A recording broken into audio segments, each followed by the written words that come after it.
रानी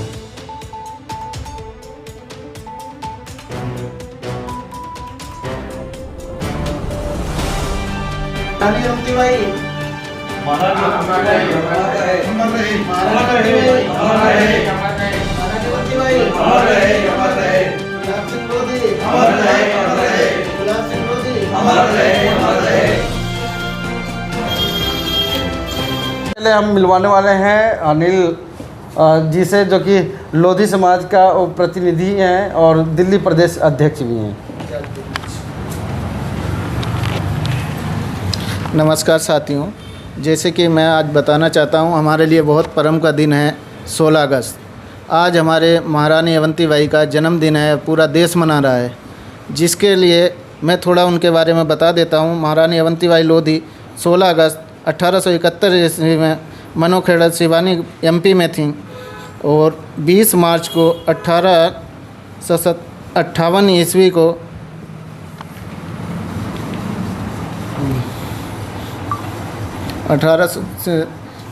देरागढ़ MP में जमींदार राव सुझाव सिंह महाराजा विक्रमादित्य सिंह पहली लड़ाई मंडल के पास खेरी गांव में हुई। 1857 में महारानी अवंतीबाई रामगढ़ के राजा विक्रमादित्य की रानी थीं। महारानी अवंतीबाई 1857 ईस्वी में अंग्रेज़ों के साथ वीर गति को प्राप्त हुई। तो आज जैसे कि हम पूरे देश में मनाना चाह रहे हैं महारानी अवंतीबाई का, कहीं तक अभी सरकारों ने भी इस चीज़ पर संज्ञान में नहीं लिया था। अपने जागती मंच संगठन के माध्यम से मैं दिल्ली का प्रदेश अध्यक्ष कार्यकर्ता नियुक्त हूँ और अपने साथियों के साथ बात कर रहा हूँ कि हमारे लिए बहुत परम और बहुत गौरव का दिन है आज, और आज पूरा देश मना भी रहा है। दूसरे जैसे अगस्त में हमारे गुलाब सिंह लोधी का भी आता है, जो 23 अगस्त को उनका बलिदान दिवस है, जिन्होंने सबसे पहले लखनऊ प्रथम झंडा फहराने वाले गुलाब सिंह लोधी हैं। उनके लिए भी आज ही के दिन हम श्रद्धांजलि के रूप में अर्पण करते हैं और अपने साथियों के साथ सबके मिलकर इसके चर्चा करते हैं, और पूरे देश के लिए ये बहुत गौरव की और बहुत ऐतिहासिक दिन मानना चाहिए। अनिल जी, एक छोटा सा प्रश्न है जी कि आप लोग यहाँ पे मतलब अवंतीबाई जी का आज जन्म जयंती तो मना रहे हैं जी, मगर आपके ही समाज के लोगों को ये नहीं पता है कि आज कौन सा दिन है और हमारा इतिहास को, है ना, जो रचने वाले जो अवंतीबाई हैं, जो हमारे समाज में जन्मी हुई, उनके बारे में नहीं पता है। हाँ, ये सच है। अभी तक 25% ही लोगों को पता है, 75% हमारे समाज में, लोधी समाज को नहीं पता है कि हमारे कौन महापुरुष हैं, कौन क्या। क्योंकि समस्या क्या है कि अभी तक हमारे समाज में एक तो शिक्षा की कमी रही है, इसे मैं मानता हूँ। दूसरी क्या, जागरूकता भी कमी रही है। तीसरा, हमें किसी का ऐसा कोई समर्थन भी नहीं प्राप्त हुआ जिससे कि हमारे अंदर ये भावना और या जागरूकता उपलब्ध हो। स्कूलों में या किताबों में किसी का नाम हमारे महापुरुष का था ही नहीं अभी तक। महापुरुष तो बहुत हैं और सब ने एक से एक योद्धा थे, और सब ने अंग्रेज़ों के साथ जो लड़ाई लड़ी है देश के खातिर, ये नहीं किसी निजी स्वार्थ के खातिर, देश के प्रति समर्पण करा है और आज भी समर्पण के लिए तैयार हैं। पर जिस हिसाब से हमें भागीदारी कहीं तक दी ही नहीं है किसी सरकार ने, तो बताइए हमारे समाज को कैसे जागरूकता मिलती, जिसके कारण हम बहुत पिछड़े में आते हैं और पिछड़े ही माने जा रहे हैं। तो सबसे बड़ी समस्या यहाँ रही है। चलिए बाबू जी, आप थोड़ा सा परिचय दीजिए। मेरा नाम सोरन सिंह लोधी है। आज वीरांगना लोधी का जो जयंती है मना रहे हैं, पूरे भारतवर्ष में हर्षोल्लास से मनाई जा रही है। और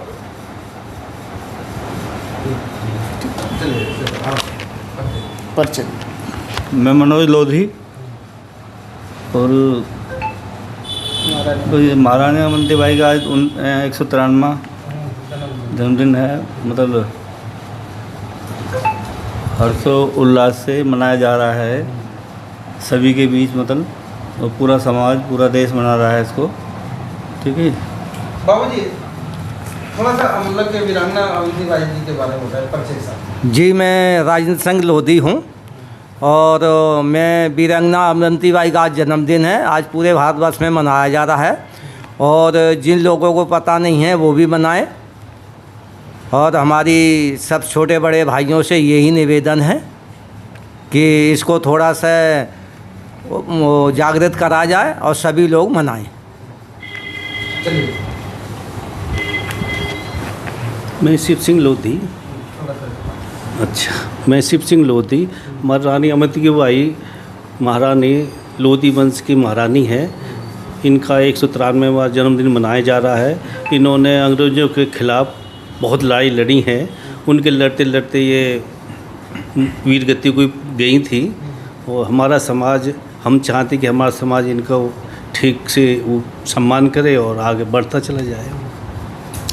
कहीं देखा जा रहा है कि जो इन्होंने जो लोधी समाज के लिए जो काम किए होंगे काफ़ी ऐतिहासिक काम किए, मगर वही इतिहास को संभालने वाले आपके लोधी समाज में कोई बरकरार नहीं है जो कि संभाल सके उस इतिहास को। सरकारों ने ऐसा कोई काम नहीं किया। जो लोधी वंश की जो ये महारानी रही हैं, इनका इतिहास में उल्लेख करके किसी पाठशाला में सरकार के ऊपर डिपेंड होते हैं या मतलब समाज में जो हमारे समाज में भी जागरूकता कम है। इस वजह से इनका नाम तो प्रचार में कम रहा है, इसलिए लोग कम जानते हैं इन्हें। ऐसा क्या होना चाहिए? होना चाहिए कि पहले हमारा समाज ही इनको पूरे देश में मनाए। और लेकिन चल रहा है, अब कई साल से काफ़ी लोग मना रहे हैं। कई जगह अभी हमें प्रोग्राम थे, हम जा नहीं पाए क्योंकि हम एक जगह जा सकते हैं। फरीदाबाद में प्रोग्राम जो चौक है फरीदाबाद में, वहाँ भी मनाया जा रहा है। तो लोग लगे हुए हैं, इनकी प्रतिमा भी लगाई हुई हैं। ऐसा नहीं लग रहा कि मतलब कि जो लोधी समाज के, लोधा समाज के, जो लोधी समाज के जो लोग हैं उनको कम पता है, मगर दूसरे समाज वाले ज़्यादा मना रहे हैं। नहीं, दूसरे जाने मनाए लोधी समाज के रहे, दूसरे समाज के नहीं मना रहे, मना रहे लोधी समाज के लिए। अवंती बाई के बारे में दूसरे समाज को ज़्यादा पता है। जिन्हें पता वो मना रहे हैं, जिनको पता है दूसरे समाज के भी मना रहे हैं, क्योंकि वो देशभक्त थी। समाज की कम, देश की ज़्यादा थी। वो उन्होंने देश के लिए लड़ाई जो लड़ी, वो देश के लिए लड़ी थी। चलिए मैं सतीश लोधी अवंती बाई के जन्मदिन की और सत सत नमन करता हूँ उनके लिए। बस इतना ही बोलूँगा मैं। अनिल जी, आज खास बैठक हुई है लोधी समाज की जी। क्या क्या निर्णय लिए गए? वर्तमान में क्या होना चाहिए? वर्तमान में देखिए, आज जो निर्णय हमारा है, जैसे युवा हमारा है, तो उसको अगर सही शिक्षा, सही दिशा मिलती है तो वो आगे देश का भी नाम करेगा और अपना घर के लिए भी कुछ करेगा। दूसरी बात क्या है कि जैसे हमारा समाज अछित्य ज़्यादा है। महारानी अवंती बाई का जैसे मैंने बताया कि 25% जागरूकता है, 75% अभी लोगों को पता नहीं है। तो हम लोग संज्ञान में लेकर के अभी गांव की ओर भी जाएंगे, लोगों से मीटिंग करेंगे, लोगों से वार्ता करने के बाद बताएंगे अपने महापुरुषों के बारे में, और उसके बाद समाज में एक जागरूकता लाएंगे जो कि सही दिशा, सही नीति पे चलें। जैसे अन्य समाज ऐसा नहीं कि महारानी अवंती बाई जन्मदिन नहीं मनाती है। जैसे प्रोग्राम आज पूरे भारत में अनेकों जगह लगे मिलेंगे, कहीं छोटा है तो कहीं बड़ा है, कोई अपना घर में मनाता है, कोई कैसे, तो उसमें सभी सम्मिलित होते हैं और सभी सहयोग भी करते हैं और बहुत धूमधाम से मनाते हैं। जैसे आपने कहा कि अपने वक्तव्य में मतलब कि ऐसा व्यक्ति होना चाहिए जो कि समाज की तरफ भी देखे, घर की तरफ जी। अगर ये देखा जाए घर की तरफ ज़्यादा देख रहे हैं और समाज को भी कम। नहीं, ऐसा नहीं होना चाहिए, क्योंकि जब तक आप सर्व समाज के लिए नहीं चलेंगे और सर्व समाज हर वर्ग को लेकर साथ नहीं चलेंगे और उस हिसाब से नहीं देखेंगे, तब तक आप उत्थान नहीं कर सकते और ना ही उत्थान होने का। जिस वर्ग की आप बात कर रहे हैं वो वर्ग ही मतलब आपस में मतलब जातियों में बिखरा हुआ है।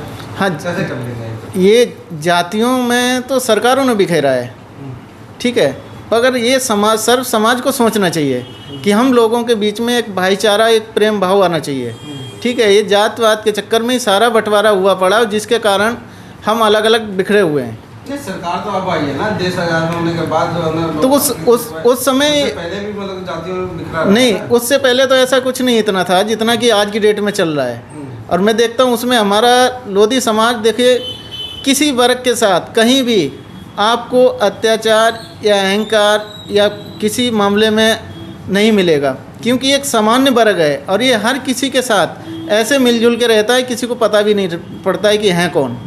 तो इसी प्यार दोषी किसको मानने हैं? दोषी तो देखो इसमें कहीं न कहीं तो सरकारें हैं। अच्छा। हाँ, क्योंकि वोट लेने के टाइम पे वो ऐसा विरोध पैदा कर देते हैं जातिवादी का मुद्दा उठा करके, जिसके कारण समाज आपस में जुड़ नहीं पाता और बिखर जाता है। वो आपस में ही लड़ता रह जाता है अपने अपने नेता के चक्कर में, जबकि राजनीति में ऐसा नहीं होना चाहिए। क्या कारण है बिखराव? बिखराव तो कारण यही है कि लोगों में सोच कम है और उस हिसाब से नहीं समझ पाते हैं। तो दोषियों में मतलब कौन कौन लोग? दोषियों में देखो मैंने बताया ना, दोषियों सरकार तो है ये, तो वो अपने एजेंडे पे है टिकी हुई। उसके बाद जो मतलब कि आप बता रहे हैं कि वो वोट मिल जाता है और चुप हो जाते हैं आप समाज की बात, मगर कहीं ना कहीं समाज में भी वो खलनायक पैदा है। हाँ, समाज में बिल्कुल है। कुछ चंद लोग ऐसे हैं जो सरकारों के मोहरा बने हुए, वही सारे षड्यंत्र को इस तरह से खड़ा कर देते हैं कि आपस में ही जनता को लड़ा देते हैं। मगर जनता को ये सोचना चाहिए हमें इस लड़ाई में नहीं जाना है, हमें देश के लिए भागीदारी बनना है और एक हित में ही रहना है। तो इसलिए छोटी छोटी बातों को ध्यान ना दे करके और ऊपर हट के सोचें और आगे बढ़ें। अच्छा, और लोधी समाज की जागरूकता के लिए आप लोग क्या क्या अभियान चला रहे हैं? अभी देखिएगा, लोधी समाज के लिए शिक्षा के ऊपर हम काम कर रहे हैं। शिक्षा के लिए बच्चों के लिए जागरूक कर रहे हैं कि आप अच्छा पढ़िए, अच्छा आप निकलिए आगे नौकरी या भागीदारी शिक्षित बनिए। दूसरा क्या है कि जैसे रोज़गार, अब रोज़गार तो आज की डेट में है ही नहीं। पहले मान लीजिए किसी के पास 5 बीघे खेती थी, उसके 4 बेटे हो गए तो 2.5 बीघे डिवाइड हो गई। अब 4 बेटों के 2-2 हो गए तो खेती ख़त्म हो गई, क्योंकि किसान जो लोधी समाज है ये किसानी खेती पे ज़्यादा निर्भर है। अब आज की डेट में खेती तो बची नहीं है, तो अब करे तो करे क्या, क्योंकि इसके पास रोज़गार कोई है नहीं, नौकरियां हैं नहीं। ठीक है, तो ये बहुत बड़ी समस्या है हमारे समाज में और उसी के कारण हमें ये कदम उठाने पड़ रहे हैं और संगठन के माध्यम से चल रहे हैं और लोगों को शिक्षित और जानकारियाँ देते हैं। इसमें संगठन का नाम? लोधी जागती मंच। कितने साल हो गए बनाए? इसको करीब 5 साल हो चुके हैं और ये दिल्ली से ही नहीं है, मैं तो दिल्ली में एक कार्यकर्ता के तौर पे हूँ, यहाँ पे की प्रदेश अध्यक्ष। संगठन की अभी तक क्या उपलब्धियाँ रही हैं? संगठन की उपलब्धियाँ जैसे कि 5 साल में हमने गरीब वर्ग के बच्चियों की शादी के लिए हमने सब ने अपने आपस में चंदा कर करके उन्हें योगदान दिया है। ठीक है, शादियाँ करवाई हैं। और जैसे अभी भी कहीं कोई गरीब ज़्यादा वर्ग का है तो उसके लिए भी सहयोग करते हैं। और दूसरी अभी आगे हमारी प्लानिंग ये है कि जैसे किसी का बच्चा गरीब वर्ग का है और बढ़िया पढ़ रहा है और उसे किसी कारण पैसे की तंगी के कारण आगे नहीं बढ़ पा रहा है, तो हम लोग कोशिश कर रहे हैं कि आगे उसे भी आर्थिक सहयोग दिया जाए जो कि वो अपने मनोकामना पूर्ण कर पाए। चलिए चलते चलते एक बार अपने समाज के लिए, लोधी समाज के लिए, उनकी एकता के लिए क्या संदेश देना चाहेंगे? लोधी समाज के लिए यही है कि भाई जब तक हम लोग एक छतरी के नीचे नहीं आएंगे, संगठन चाहे जितने मर्जी बना लो कोई दिक्कत नहीं है, मगर सोच और विचार सबके एक ही होने चाहिए। और जब वो विचारधारा में आएंगे तभी हमारी लड़ाई सक्सेस होगी, अन्यथा हम अपने अपने लड़ाई लड़ते रहेंगे और हासिल कुछ नहीं होने वाला है। वीडियो कैसी लगी आप अपने कमेंट्स के माध्यम से हमें बता सकते हैं और चैनल को लाइक, शेयर और सब्सक्राइब ज़रूर करें। धन्यवाद।